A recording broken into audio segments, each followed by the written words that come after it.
Ati omukazi ono ensawo n'agimusikira banne ne badduka naye. Omuvubuka Anyakudde akasawo ku mukazi akiguddeko abantu bwe bamutayiza ne batandika okumukuba nga bamulanga kubbira we bakolera.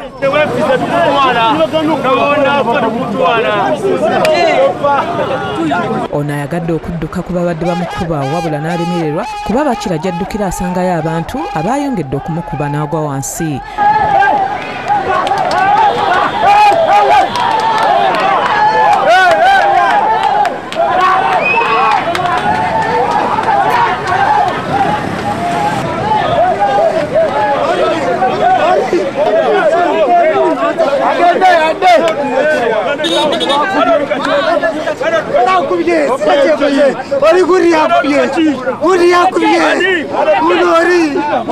Waliwo abasajja abateeberezebwa okuba babbi banne abazze okumutaasa wadde nga bba abantu basigadde bamugobanga ku batadde n'okumukuba.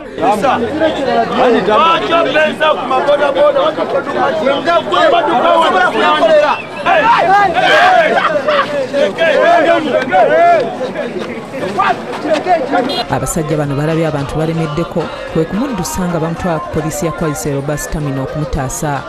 Olutuusiddwa ku poliisi kizuuliddwa nti mupya mu kitundu era nga wano abasirikale batandise okumusoyaasoya ebibuuzo nga baagala babuulira amannya ge kyagaanye okukola wabula n'abategeeza nti ye si mubbi. Atwala poliisi eno Agre Okero ng'ayambibwako omusirikale abadde mu ngoye eza bulijjo balagidde omusajja ono okubatwala abalage banne bwe bakola ogw'obubbi. Ono abatutte Nakivubo nga banne olulabye poliisi batadde ku kakukola tondeka nnyuma ng'abasinga balabiddwako nga bebbika ebigoma by'omu myala wabula nga poliisi egezezzaako okubanoonya n'eremererwa okubafuna.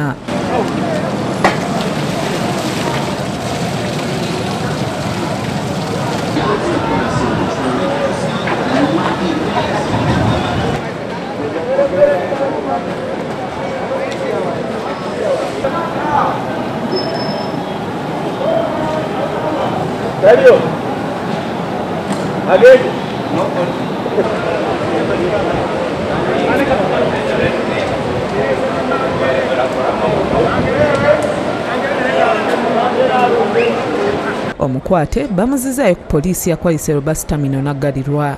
Sulaiman Matebi yakusakidde eggulire lino ku Anyakudde TV1.